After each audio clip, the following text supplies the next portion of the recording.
Good morning and welcome to Daily Red Devil. We've got so much to get into on today's show, but before we do that, please do me a small favour. Make sure to subscribe to the channel, bottom right-hand corner. We are just about to hit 40,700 subscribers, so go and do that right now. And be sure to like the video as well. Let's try and see 500 likes on this episode. On today's show, we will be talking about Mathys Tel, who looks like an option for Manchester United in the final days of the window. We'll be talking about Casemiro leaving Manchester United, with apparently Roma entering the race to sign him before the window closes on Monday next week.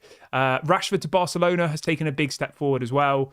But apparently, Rashford and Ruben Amorim have completely stopped talking to each other. So there's loads to get into on the show today. But before we do that, I want you to let me know in the comment section, should Manchester United sign Mathys Tel? And if they do, does this mean Garnacho's leaving? Let me know your thoughts in the comment section below. We will start the show off there. We will start off with the big breaking news that dropped last night. So we'll start with Fabrizio Romano. Fabrizio came out last night saying that Mathys Tel will leave Bayern Munich this window. He says Mathys Tel has told Bayern Munich his decision, exclusively revealed by Fabrizio last night, and it now has opened the doors to several clubs. He says Chelsea are still there since the beginning of January, while other top Premier League clubs have also made contact. The race is now on. And then we had a story come out from Florian Plettenberg, who is the German Sky Sports journalist, this morning, saying that apparently Manchester United are one of the clubs attempting to sign Mathys Tel before deadline day. Now, Mathys Tel, let's talk a little bit about him before I give you kind of my opinion on the transfer. Let's look at his stats. Let's do a bit of a deep dive. So he's only 19 years of age. He's very, very young still. Obviously, he's a striker, but he can play on the wing as well. He's not been particularly prolific this season, to be fair, but he's not really had much game time. So it's quite hard to give like an opinion on him based on this season. This season, he's played 396 minutes for Bayern Munich. Appeared in 13 games and he's got 1 assist, no goals. I think that's pretty poor, isn't it? But it's not very many minutes, to be fair. But then if you look at his stats last season, they were slightly better. He got 16 goals and assists in 41 games, which is okay, I guess. It's not amazing, is it? It's not terrible. I mean, to be fair, last season he was only 18. So at the age of 18, to be averaging a goal or an assist nearly every other game is not awful. And then if you go back to the season before that, so we're going back to 2022 now, so quite a while ago, he got 5 goals in 22 Bundesliga games. So, yeah, he's played 82 times for Bayern Munich across his whole career. He scored 16 goals and got 7 assists. I think he's definitely one for the future. I don't think he's really somebody who's going to come in and take us from where we are now to the top 4. Personally, he's not very prolific. He kind of reminds me of a kind of Rasmus Højlund type signing, to be honest. Somebody who has bags of potential, but somebody who is probably a little bit overhyped and somebody that is going to be massively overvalued by the club, i.e. Bayern Munich. Bayern Munich paid 20 million euros for him, and that was 3 years ago. I think he just turned 17 and they paid 20 million euros for him. So, Bayern Munich are going to probably want, I would say, double that. 40 million euros maybe, minimum. Which for me, I'm not sure if it's worth it. I'd be interested to see what you guys all think about this one. I think, I don't know. And it also makes you think, like, who are we going to have to sell to fund this transfer? Does it mean that we'll sell Garnacho and then bring in Mathys Tel? If so, I think that's a massive step backwards, because if you compare Mathys Tel with Garnacho's 20, Mathys Tel's 19, and Garnacho's stats are way better than Mathys Tel's. So I think Garnacho's way more of a talent than Mathys Tel is personally. But I'd be really interested to see what you all think. So make sure you get in the comment section now. Let me know what you think about the potential of signing Mathys Tel. Should Manchester United go in for it? To me, he just feels like a Chelsea type signing. He's a young player with lots of potential. Chelsea will think that they can bring him in. If he develops, they can sell him for a profit in the future, because that's effectively what Chelsea's model is now, isn't it? It's buying young players and then hopefully developing them and selling them for profits in the future. That's what they're effectively attempting to do. Whereas Manchester United, I think at the moment, yes, we're buying young players. Maybe we are trying to go down the Chelsea model. Maybe Patrick Dorgu was the first kind of deal under the Ineos era where we are effectively trying to bring players in, develop them, and then looking at the resale value in the future. Maybe that is what they're trying to do. And if it is, Mathys Tel could fit that mold perfectly. But then at the same time, I just worry that he's not prolific yet. He still is like a work in progress. And does he bench Højlund? I don't think he does. And that's saying something. You know, Højlund's been, let's be honest, right? I don't want to be horrible to Højlund, but he has been pretty awful, hasn't he, realistically, especially this season.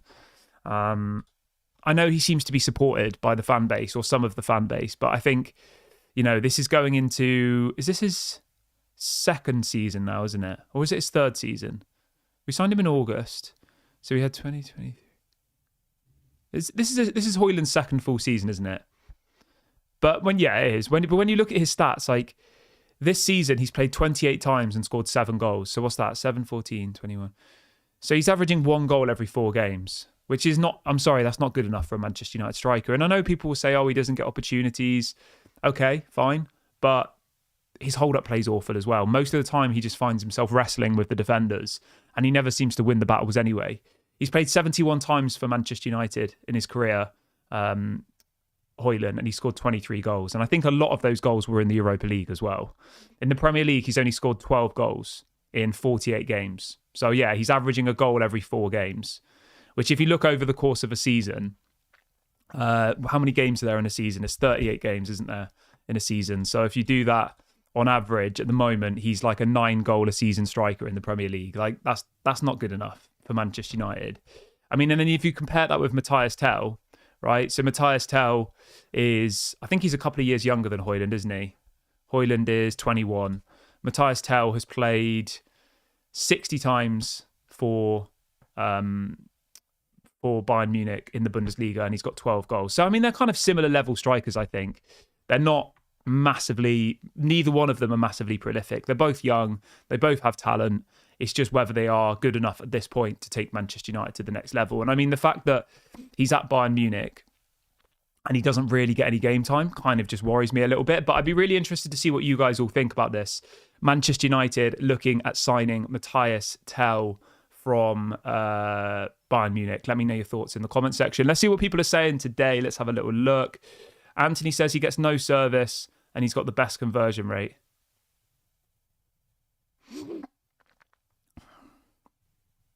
The thing is, right, I just think that I know you want to back the players and I get all of that, but do we honestly really think that Rasmus Højlund at this moment in time is good enough to take us to the next level? I just don't see it. I just don't see it, personally. I think he at the moment he's maybe good enough to be like a third choice striker for Manchester United. Al in the chat is saying, what about Santiago Jimenez? He's only 23 years of age and he is prolific. I like Santiago Jimenez. I've seen him play a couple of times. Obviously, he's a really interesting option. He scored 4 goals in the Champions League in 4 games this season. There are quite a few teams interested in him, though. Apparently Tottenham are interested. Apparently AC Milan are interested. I don't know what to say. I think the problem with Santiago Jimenez is that he signed a new contract quite recently. And I think his valuation is quite high. So yeah, I don't know. I like Santiago Jimenez. I think he'd be an interesting profile, but for whatever reason, we haven't gone for him. Maybe we've just said, let's steer away from Eredivisie players. We've been stung. How many times? We got stung with Antony. You could argue Malacia hasn't been a success either. The point I'm making here is the model under Erik ten Hag was to buy every player from the Eredivisie, and it didn't really work. I mean, Martinez was a good signing. But other than that, I think most of our signings from the Eredivisie have been flops, realistically, right? And I think maybe Manchester United are just steering clear of the Eredivisie because I think it isn't really a good representation of how good a player actually is. A player can look world-class in the Eredivisie. They come to the Premier League and they look below average. So I don't know, maybe it's because of that. Obviously, Mathys Tel's playing for Bayern Munich in the Bundesliga and the Champions League. It's slightly more competitive, isn't it? But then, as I said, I've kind of contradicted myself there because obviously Santiago Jimenez has scored 4 goals in the Champions League this season, you know? So he scored against Man City in the Champions League. He scored against Bayern Munich twice in the Champions League, and he scored against Sparta Prague in the Champions League. So he's scoring against decent sides. He's obviously a Mexican international. So yeah, I mean, it's a decent option. He's got 45 goals in 73 Eredivisie games, and he's got 6 goals in 8 Champions League games. So he's a decent player, definitely. But for whatever reason, Manchester United aren't interested in him. So I don't know. I don't know what to say on that one. Just a quick one.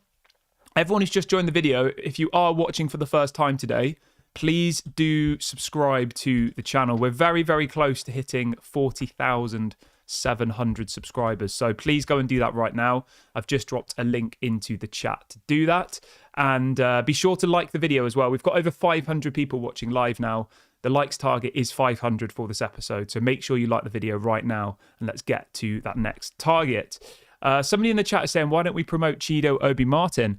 Thank you for bringing that up, because there is a story coming out this morning saying that apparently Ruben Amorim is not convinced by the goal-scoring nature of Højlund and Xerxes and is now looking at promoting Chido Obi Martin.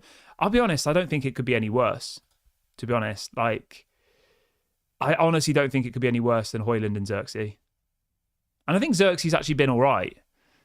I think Chido Obi Martin, from what I've seen of him, obviously he is playing at youth level, which is a massive step down from the Premier League, but I would give him an opportunity. Why not? The only kind of counter argument to not give Chido Obi Martin an opportunity is the fact that he is coming into a relatively toxic environment at the moment, i.e. we're in the bottom half of the Premier League. We're losing games badly. We're losing at home. The fans at home aren't happy. Like, there is a bit of a negative atmosphere around Manchester United, especially the first team. I think the youth team's quite positive at the moment, but the first team is, it's negative. And you always have to consider, if you bring in a young player at that age and maybe he doesn't hit the ground running, how does he kind of bounce back from that? And I think you do always ideally want to bring in the youth players at a positive time, But arguably, Toby Collier's come into the team this season. He was a youth player, and he's looked really good. And I don't think it's affected him. He's stepped up to the plate. I thought he was one of probably the best players on the pitch against Fulham the other night. He pretty much won us the game, really, with that goal line clearance. So I guess the argument is, if they're good enough, then bring them in. But I don't know. Maybe it is a little bit too soon for Chido Obi Martin. I personally would give him the chance, because I just think, what have we got to lose? But as I said, the only real negative I can think of is that you bring him in, he doesn't hit the ground running, we continue to lose games, and then people are like, oh, he's a flop, he's rubbish. You know what I mean? And people will be like that. I won't be like that, because I'll give him at least 2 years at least before you kind of make an opinion on somebody. The same with Højlund. He's into his second season now. And it's only now that I'm starting to think maybe this guy's not good enough, Last season, I was fully behind Rasmus Højlund. I said, let's back him, let's get behind him. But this season, he hasn't been good enough, which is a shame. He's only got 2 goals in 18 Premier League games, Rasmus Højlund, it's just simply not good enough. Most of his goals this season have been in the Europa League against lesser teams. He scored 5 goals in 7 games in the Europa, which is good, but you're playing against teams that you should be beating. It's teams like Victoria Pilsen he got 2 goals against. He scored 2 against Bodo Glimt. I mean, that kind of just tells me that that's his level, to be honest. And maybe that sounds harsh, but, you have the stats here to see it. People will say, oh, he doesn't get opportunities. Well, he did get opportunities against Victoria Pilsen and Bodo Glimt, and he scored, But he, for some reason, doesn't get opportunities in the Premier League. I don't know. I don't know what the answer is. Obviously, I would love for Rasmus Højlund to be a 15, 20 goal a season striker in the Premier League, but he just isn't. Okay, let's have a look. Karina says that Rasmus is isolated in the system we play. The thing is, right, I understand when people say this about Rasmus, but it was the same under Ten Hag. And Ten Hag plays a completely different system with different players in a different formation. So how can we keep saying that, oh, it's because of the system, it's because he doesn't get the ball, it's because his hold-up play is terrible, and most of the time that he does get the ball, he just finds himself wrestling to the floor with the centre-backs, and he never actually beats them. So I get what you're saying. He doesn't ever get, opportunities given to him on a plate, but he's not really ever trying to create anything either. He doesn't have any hold-up players, link-up, So, I don't know. I don't think we can just keep blaming the system, because we've got a different manager with different tactics and ideas now, and it's still the same. I don't know. You think of someone like Harry Kane, right, as an example. Harry Kane scores goals, but he would also offer other things on the pitch, whereas to me, Højlund is clinical 5 meters away from goal, but otherwise he doesn't really do anything else. He runs around a lot, but he doesn't actually really offer anything. Would you say that's fair? So I would agree that he's not getting, opportunities given to him on a plate every single game, right? Fine. But then the rest of his game doesn't really have anything to it at the moment. He works hard. He obviously loves the club. He's a Manchester United fan. I get all of that, but I don't think he's at this point in time. Well, clearly, I mean, there's not really even an argument to it. We're bottom in the bottom half of the Premier League, and our main goal scorer has only got 2 goals this season. So, Anyway, let's move on from that, though. Let's move on to what else have we got for the show today? Let's have a little look. Right, so we've talked about Mathys Tel. Let's talk about Casemiro then, shall we? So this story's coming out from Sky Sports this morning that apparently... Right, apparently Roma have inquired for... Let me just have a sip of my tea. I always let my tea go cold, don't I? Apparently Roma have inquired about Casemiro, which is interesting. The story says that apparently Casemiro has rejected a move to Roma as he prefers to move to Saudi Arabia. Okay. When does the Saudi window close? Let's have a look.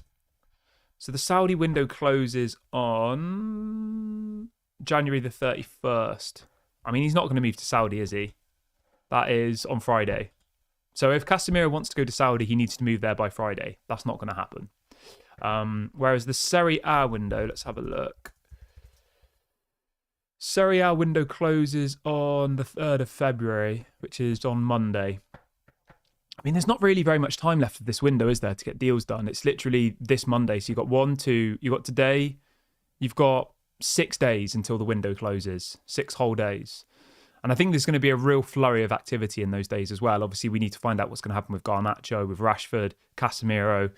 There's a story this morning as well, which I wanted to talk to you guys about in relation to Malaysia. Apparently, Real Betis have contacted Manchester United to try and sign Malaysia on loan. Obviously, Anthony's gone on loan to Betis, hasn't he? So that'll be interesting. I don't think we need Malaysia. I don't think he's good enough. Again, I'm fair across the whole squad. I don't have an agenda against Højlund. There's lots and lots of players in this squad that I don't think are good enough. Malaysia being one of them. Højlund being one of them. Onana being one of them. Lindelof being one of them. Johnny Evans, obviously he's injured and he's 37, probably, yeah, so he's probably part of that list. Eriksen, past it, Mason Mount.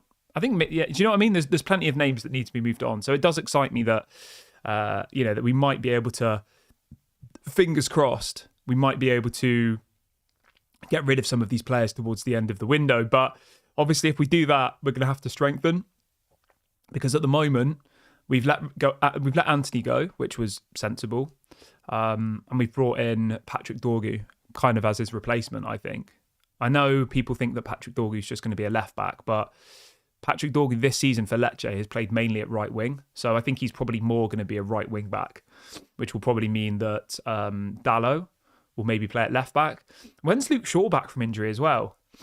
Although arguably Luke Shaw did play as a left-sided centre-back, didn't he, when he did play this season? So, yeah, maybe Luke Shaw won't even play as... I'm just looking at Luke Shaw's stats for this season. It's absolutely disgraceful. Luke Shaw has played 98 minutes for Manchester United this season. 9-8. So the equivalent of 1 game.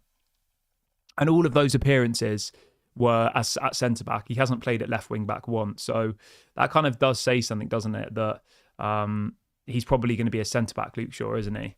When was he last playing? So the last time Luke Shaw played was on the 1st of January. So literally nearly 2 months ago was the last time Luke Shaw kicked a football for Manchester United. And even in that game, he only played for 34 minutes. Mental. Absolutely mental. But yeah, we'll see how that all progresses. Obviously, I'm keen to move players out of the club before the end of the window. So hopefully we can do that. Let's see what else we got here.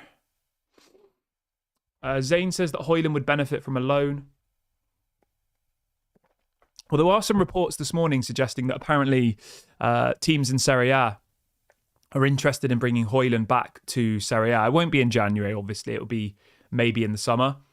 But I don't know. Obviously, the amount of money that we invested in Rasmus Højlund, it's going to be very difficult to scrape any of that back, I think. You might get 30, 40 million euros for Højlund. We paid 73.9 million euros. And you know what's interesting, right? It says on here that Rasmus Højlund's market value at that time was 45 million euros. So we nearly paid double what his market value was. If we'd have bought him for 45 million euros and he was scoring 9 goals a season, I think people would be like, you know what? He's still young. He's still got time to develop. Yes, we overpaid a bit, paying 45 million euros, but let's get behind him. Let's give him more time. But we paid nearly 75 million euros. Alexander Isak, I know he's a different player at a different club, but Newcastle bought Alexander Isak for 70. They bought him for less than what we paid for Rasmus Højlund. 4 million euros less. And this season, he's got 24 goals and assists in 25 games. I mean, that's just absolutely incredible stats, isn't it?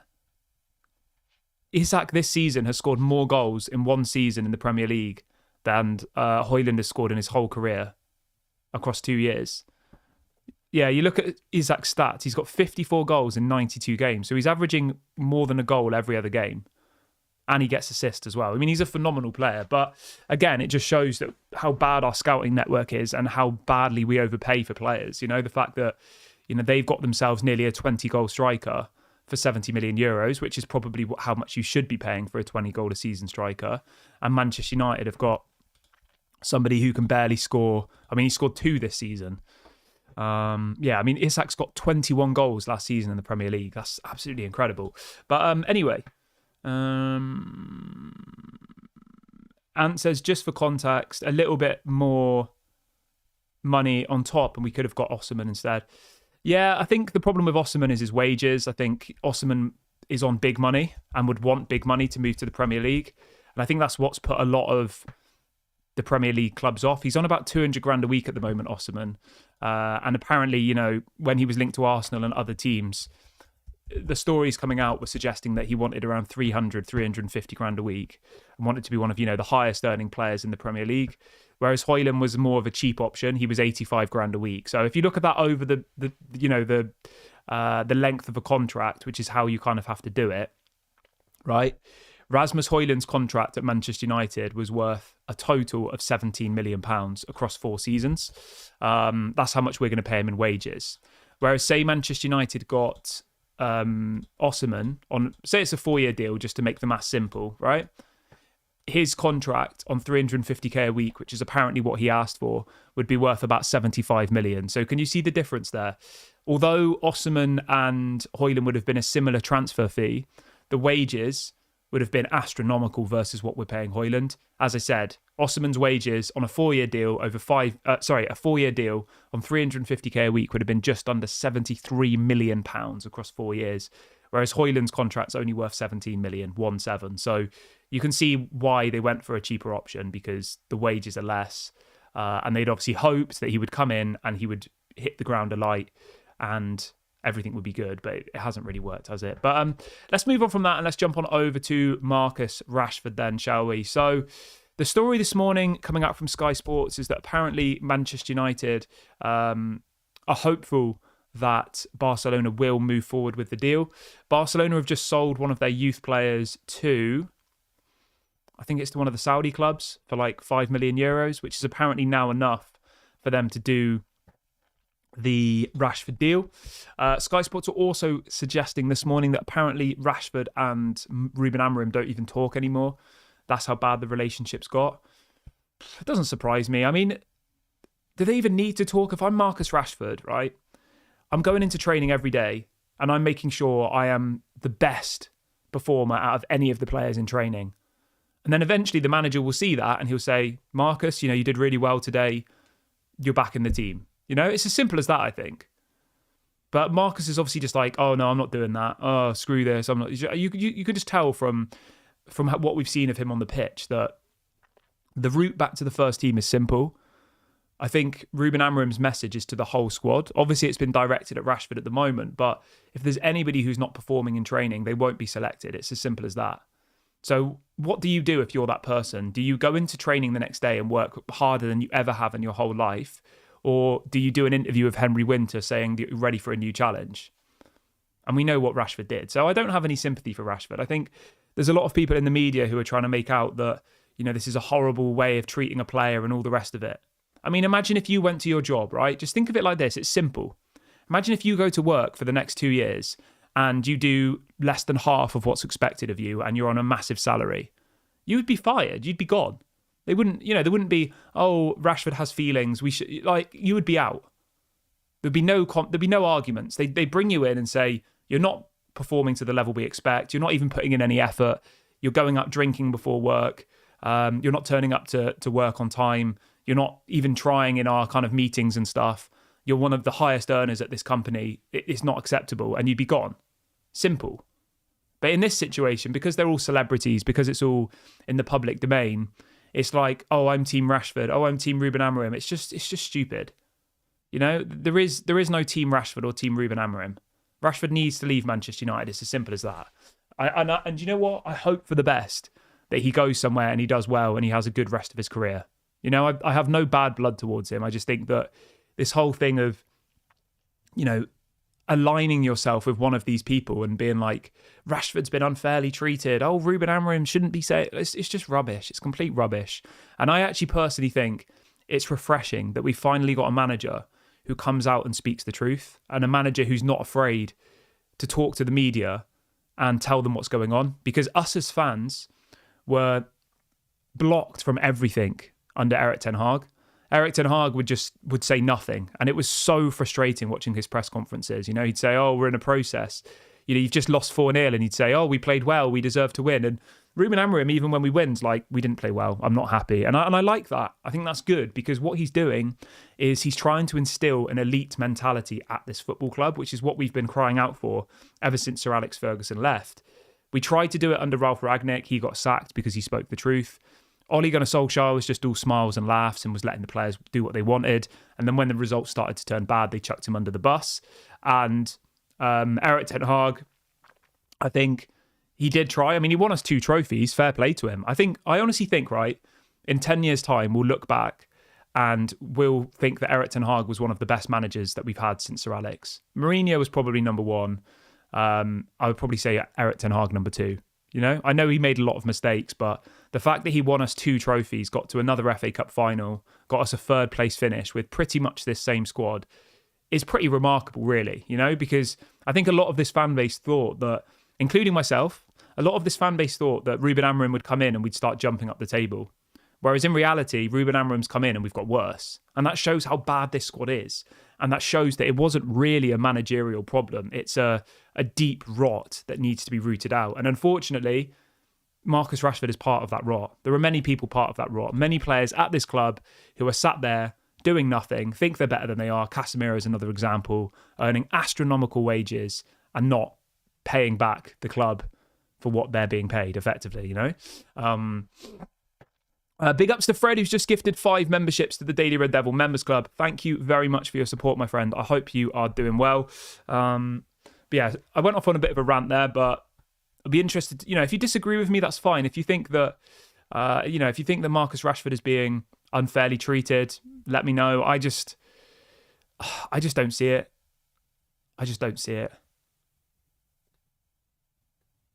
Fred says that Rashford tried to fight the club and he has lost. Yeah, he has lost. Ant says, Kieran, I backed Rashford to hell and back. He says, even I am now done with him. Yeah. I mean, at the same time, though, let's look at this from a diplomatic point. This is still a problem. We're paying him 350 or 325 grand a week, I think it is. And he hasn't played any football for 7 weeks. He's fit, he's available, and he hasn't touched the football in a professional game for, nearly 2 months now. He's still got a massive amount of money left on his contract. So Rashford is kind of in the driving seat here. At least he thinks he is. It completely depends what he wants to do with his career. If he's happy to just cash in his paycheck every week, then so be it. I don't know. Just having a look. So his contract expires in 2028. So he's got like 3.5 years left on his deal. Yeah, I mean, it says here that Marcus Rashford has £62 million left to be paid on his contract. I mean, that's mad, isn't it? We pay him $15.5 million a season. I mean, if you work out how much money Marcus Rashford has been paid since he last played for Manchester United, it must be absolutely mental. Let's have a look. 300 times 8. I mean, we've paid him about $2.5 million since he last stepped foot on a football pitch for Manchester United. I mean, that's crazy. The thing that confuses me in football, and I think this is probably where football needs to change, is the contractual law around football needs to be better. Because if this was any other industry and you weren't turning up on time, you weren't putting in effort, you would just be fired. It's as simple as that. And there'd be something in your contract that says, if you're not performing, they'd get rid of you without any kind of penalty. Whereas in football, I mean, a prime example, right? Let me bring this in. Neymar moved to Al Ittihad, didn't he? He moved to the Saudi league. I think they paid about 90 million euros for him or something. It's a crazy amount of money. And they were talking about it yesterday. Yeah, they paid 90 million euros. And he was paid £2.5 million a week, Neymar. Right? And since he joined the Saudi league, I saw a thing yesterday that said that he'd only played, I'm just double checking it. Yeah, so since he joined the Saudi league 2 seasons ago, he only played 400 minutes worth of football. And they were saying that during that time, he was obviously earning his £2.5 million a week, which was, I think, over 125 million a season. He'd earned about 250 million pounds, Neymar, and he'd only played 400 minutes. That's just mental, isn't it? Now, I know obviously with the Saudi league, it's kind of different because they're bringing in these players to get more viewers to watch the Saudi league. It's not really about a footballing perspective over there, is it? Most of the players they're buying is because they have big followings and they want to bring awareness to their league. But they literally, from a footballing perspective, if you take it back to that, they paid 90 million euros to PSG, 250 million euros in wages. They probably paid a signing on fee as well. And then what makes matters even worse with Neymar is another example. He still has 6 months left on his deal. And they were saying yesterday that he had about, I think it was £80 million left on his contract to pay. And Al Ittihad have agreed to give him half of that for him to leave now. So Al Hilal, not Al Ittihad. So 90 million transfer fee, 250 million in wages, and they've now had to give him 40 million to leave. So what's that? It's way over 400 million pounds for 400 minutes worth of football. But the point I'm making is, you would think that in this modern era, that there would be some sort of clauses in the contracts. I know Arsenal do this a bit, where they have like a base salary and then lots of incentives based on performance. That makes sense, and that's something that Manchester United should be looking at, because at the moment, to be giving Rashford 300 grand a week, as I said, he's been given 2.5 million since since he last played a game of football. Mental. Right, let's see what else people are saying in the chat quickly before we go. But that's honestly crazy, isn't it? Just to take away from Rashford, that Neymar story. 400 minutes of football across 2 seasons, and the total package for Al Hilal has cost them nearly £500 million in wages, transfer fees, agent commissions, etc. for 400 minutes of football. Absolutely mental. But yeah. Melchett says it's about 100 million per minute. No, I think it's about 10 million a minute, isn't it? 400? No, that's not right. It's about $1 million a minute. Yeah, that's right. So yeah, Neymar has been paid $1 million per minute's worth of football he played for Al Hilal. 400 minutes, 400 million. I mean, that's crazy. Absolutely crazy. But that's just another prime example. I know, as I said, it's different with the Saudi league, but it's kind of similar with Rashford. He holds all the cards. He knows that Manchester United will have to pay him his contract if they want to get rid of him, and he holds all the power. So yeah. But anyway, I'm going to wrap the video up here. Thank you very much to everyone who joined me on the show today. I really appreciate it. Do me a favor before you leave. Make sure to like the video. The more people that like it, the more that YouTube will show this to other people. So obviously it's free content. It doesn't cost you any money. So if you have enjoyed today's video, make sure you like it on your way out. And if you are watching for the first time today, do subscribe to the channel. Bottom right-hand corner, I'm live every single day with all of the news on Manchester United. Have a lovely Wednesday, everybody. If anything breaks, obviously I will go live, so make sure that notification bell is on. And I will speak to you all on the next one. Bye for now.